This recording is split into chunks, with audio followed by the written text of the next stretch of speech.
and deprivation, crime will never go away.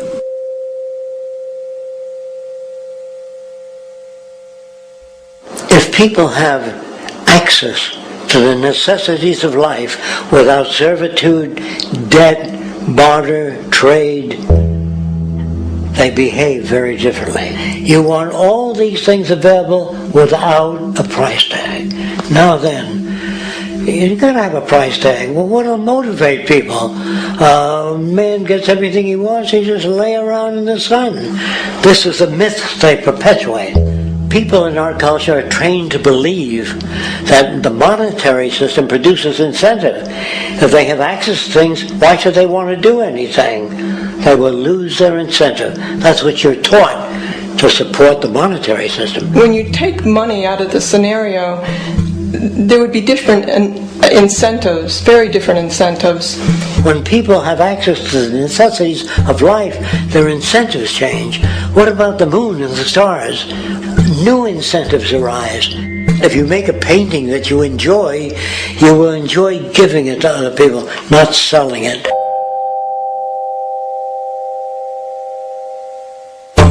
I think most of the education that I've seen today is essentially producing a person for a job. It's very specialized. They're not generalists. People don't know a lot about a lot of different subjects. I don't think you could get people to go to war if they knew a lot about a lot of things. I think education is mostly rote, and they're not taught how to solve problems. They're not given the tools emotionally or within their own field of how to do critical thinking.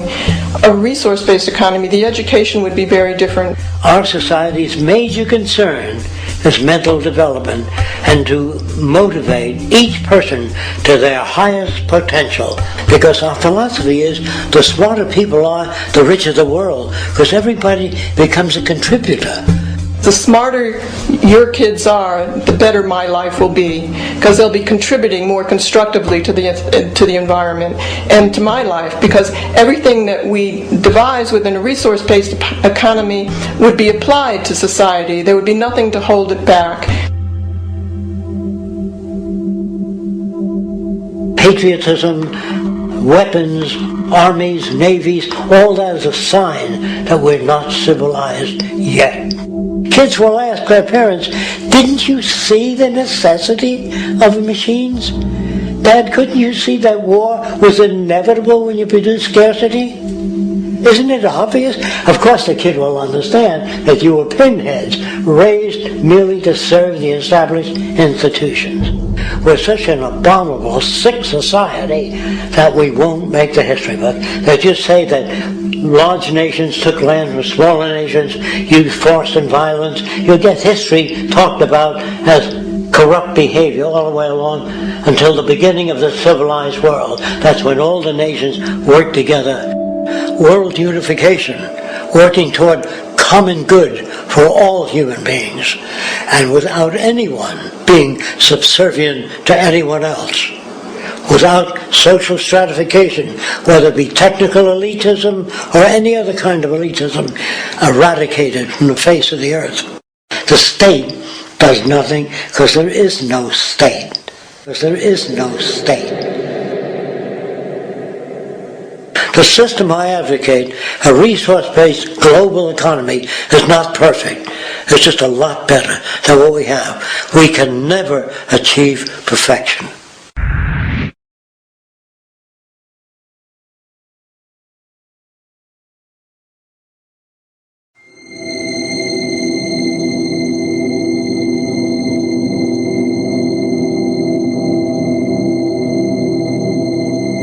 The social values of our society, which has manifested in perpetual warfare, corruption, oppressive laws, social stratification, irrelevant superstitions, environmental destruction, and a despotic, socially indifferent, profit-oriented ruling class, is fundamentally the result of a collective ignorance of two of the most basic insights humans can have about reality: the emergent and symbiotic aspects of natural law.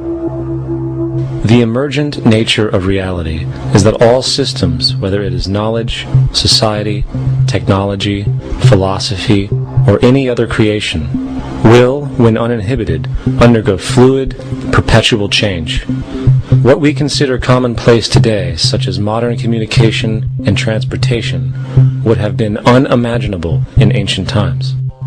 Likewise, the future will contain technologies, realizations, and social structures that we cannot even fathom in the present. We have gone from alchemy to chemistry, from a geocentric universe to a heliocentric, from believing that demons were the cause of illness to modern medicine. This development shows no sign of ending, and it is this awareness that aligns us and leads us on a continuous path to growth and progress. Static, empirical knowledge does not exist. Rather, it is the insight of the emergence of all systems we must recognize. This means we must be open to new information at all times, even if it threatens our current belief system and hence identities. Sadly, society today has failed to recognize this, and the established institutions continue to paralyze growth by preserving outdated social structures.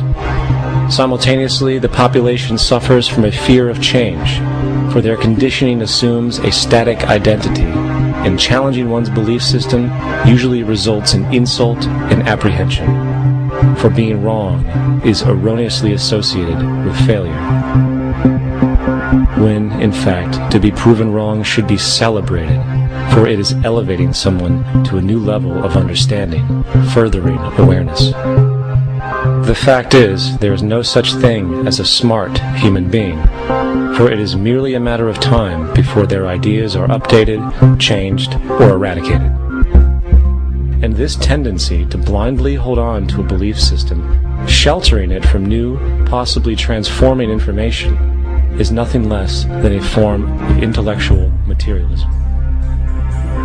The monetary system perpetuates this materialism not only by its self-preserving structures, but also through the countless number of people who have been conditioned into blindly and thoughtlessly upholding these structures, therefore becoming self-appointed guardians of the status quo.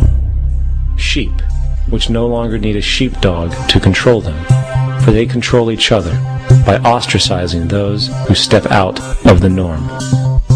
This tendency to resist change and uphold existing institutions for the sake of identity, comfort, power, and profit is completely unsustainable and will only produce further imbalance, fragmentation, distortion, and invariably, destruction.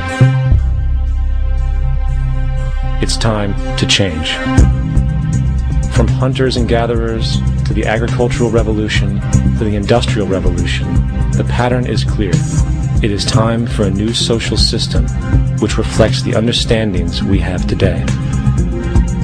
The monetary system is a product of a period of time where scarcity was a reality. Now, with the age of technology, it is no longer relevant to society. Gone with the aberrant behavior it manifests. Likewise, dominant worldviews, such as theistic religion, operate with the same social irrelevancy.